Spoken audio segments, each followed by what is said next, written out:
The movie opens in a courtroom in Spain, where a parole hearing is underway. The defendant is a young man named Jesus, who's asking for parole after hacking a computer system and causing millions in damages.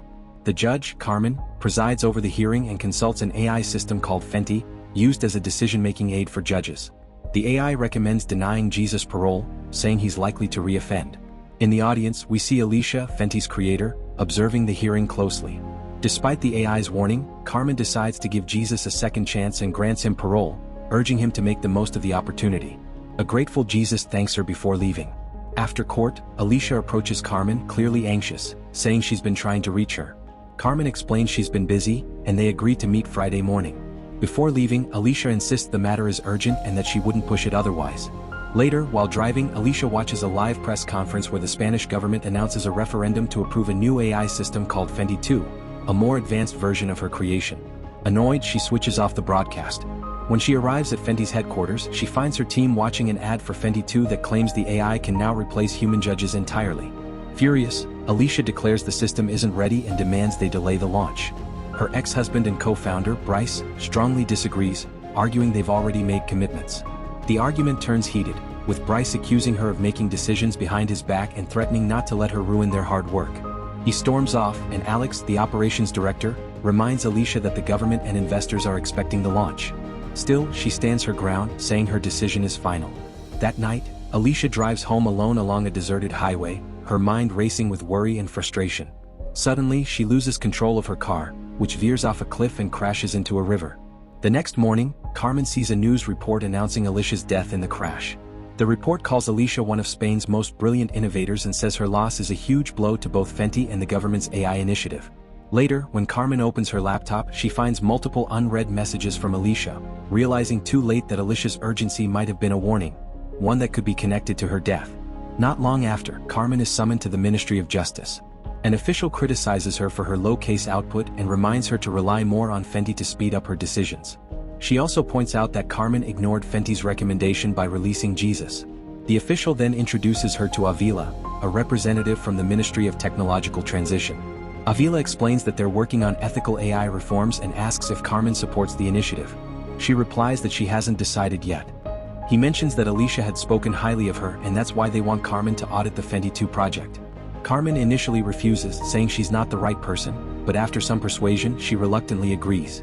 At Alicia's funeral, Carmen listens to Bryce's emotional eulogy, then travels to Fenty's research facility in the countryside. Alex greets her and gives her a tour, explaining that Alicia built the place from scratch as the company grew. Carmen meets Sofia, the chief technology officer, who demonstrates how the AI evaluates legal cases. Sofia proudly notes that Fenty's conclusions match human judges' decisions in 90% of test cases. Later, Carmen meets Bryce, who admits that it's been difficult since Alicia's death but that the team is united. He tells her they appreciate her presence and that she'll have their full support. Carmen thanks him but feels uneasy about the tension in the air. As she continues her work, Carmen learns from Alex that Alicia mentioned her in her will, leaving instructions that Fenty 2's launch would depend on Carmen's approval as a judge. Furious that this was kept from her, Carmen demands answers. Alex explains they wanted her to see the system first, believing its performance would win her over. In the following days, Carmen reviews numerous case files, comparing her judgments with Fenty's recommendations. Every time they reach the same conclusions, yet she remains hesitant about endorsing the system. Bryce keeps pressuring her to make a decision, saying they're just trying to finish what Alicia started, but Carmen insists it's too soon after her death.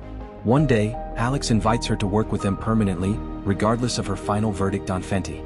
Curious, Carmen brings up Alicia's accident.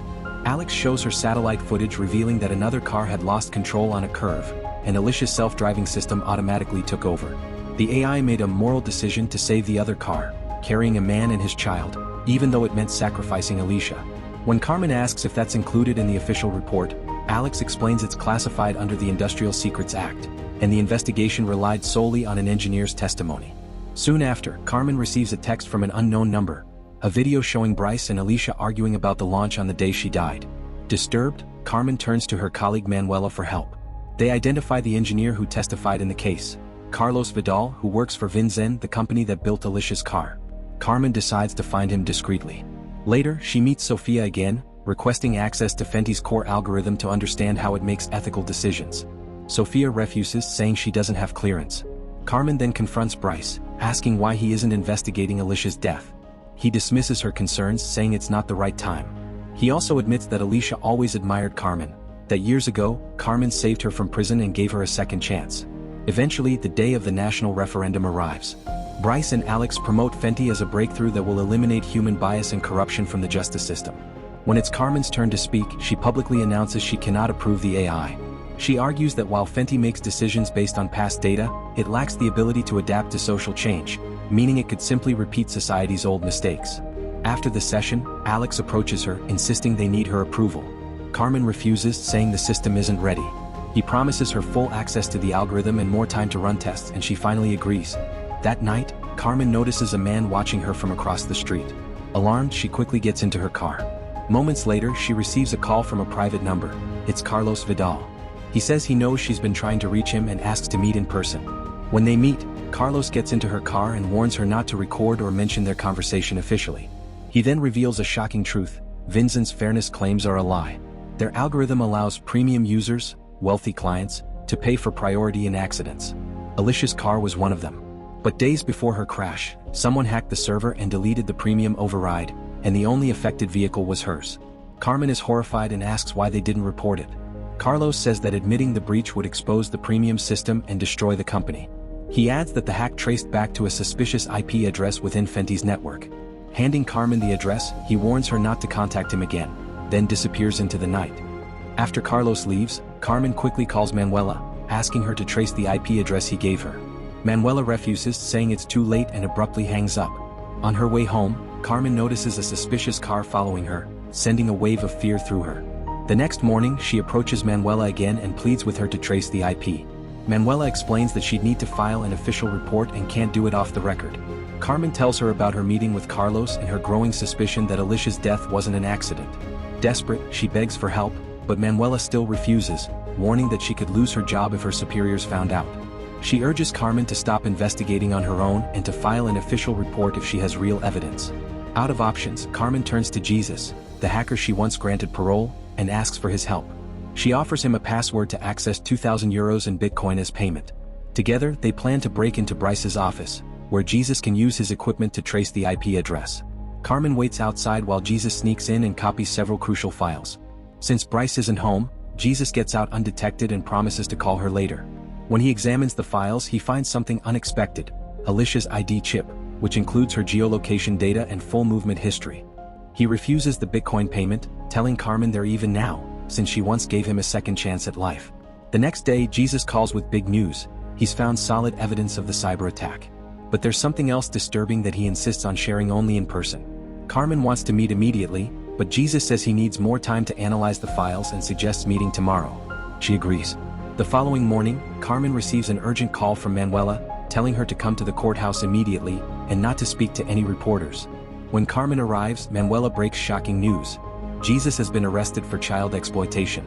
Investigators claim he possessed illegal photos and videos of children who had gone missing months earlier. Carmen is speechless as Manuela warns her that the public will hold her responsible for releasing him. Later, Carmen is summoned by her superiors. They accuse her of gross negligence for freeing Jesus despite Fenty's warning that he would reoffend. They inform her that the parents of the missing children are preparing to sue her. Then, in a devastating twist, they play an audio recording of her conversation with Jesus, the one where she offered him 2,000 euros in Bitcoin. They don't know what the deal was about, but it's enough to implicate her. Furious that she's been under surveillance, Carmen protests, but it's no use. She's suspended immediately and warned that the Supreme Court will likely remove her from the judiciary altogether. Outside the courthouse, reporters swarm her, shouting accusations that she freed a pedophile. Carmen ignores them, gets into her car and drives off. Later, she's seen swimming alone at the beach trying to clear her mind, but the waves suddenly grow stronger. Overwhelmed and exhausted, she struggles to stay afloat until she eventually blacks out. Sometime later, she's found washed up on the shore and rushed to the hospital by bystanders. The next morning, Manuela visits her, relieved to see her awake. As they watch the news together, they learn that Fenty 2 is officially launching the next day, with Alex now named the company's new president. Bryce, however, has vanished. Police searching his cabin discovered evidence suggesting he was behind Alicia's death, making him a wanted fugitive. Even more shocking, the company's new lead engineer is Carlos Vidal, the same man who once warned Carmen about the cover-up. She's stunned, realizing Alex had lied about never knowing him. After being discharged from the hospital, Carmen visits Jesus in prison. He insists the charges against him are fake and that Bryce is being framed too. He explains that whoever planted incriminating evidence on him could have done the same to Bryce to make him disappear. When Carmen asks who gave her the IP address, Jesus warns that person manipulated her from the start, setting up a plan to frame all of them. He reminds her about Alicia's geolocation chip and suggests Bryce must have had one too. Acting fast, Carmen and Manuela manage to access Bryce's tracking data and trace his last movements. The night before, his signal showed him entering a forest in a remote coastal area. Carmen immediately heads there. Through a flashback, we see Bryce limping through the woods at night as gunshots echo around him. Moments later, Manuela calls Carmen to report that Bryce's signal has moved offshore, into the sea. The Coast Guard says it'll take at least 2 days to send divers. Carmen, impatient, calls a sergeant directly, insisting there's a body in the water that needs to be recovered immediately. A dive team is dispatched. Meanwhile, Alex appears on live television for the launch of Fenty 2. To everyone's surprise, Carmen arrives at the studio as a guest speaker. The host asks her opinion, and she delivers a bold statement. Approving Fenty 2 means surrendering judicial independence and giving up one of the state's most sacred powers to a private corporation. Alex quickly intervenes, saying the AI isn't replacing judges but enhancing human justice, just as Alicia envisioned. Carmen counters that Alicia's true vision was to support judges, not replace them, and that's exactly why she tried to stop the launch, and was murdered for it. Suddenly, breaking news interrupts the broadcast. Divers have recovered Bryce's dead body from the sea. The studio falls silent. Alex's expression hardens as he claims Bryce killed Alicia and fled. But Carmen pushes back, accusing Alex of fabricating evidence to take over the company. A furious Alex warns her to be careful with her accusations. Calmly, Carmen responds, "I'm not here to judge you, Alex. I'm here to make sure you get a fair trial." The host, sensing the tension, quickly ends the show. The movie closes on a gripping cliffhanger, leaving the truth about Alicia's death, Fenty's corruption, and Alex's guilt hanging in suspense. Thanks for watching. Don't forget to hit that subscribe button and turn on the notification bell so you never miss any of the exciting content coming your way. Every new video is made with you in mind, and I'd love to have you here for the journey. See you in the next one.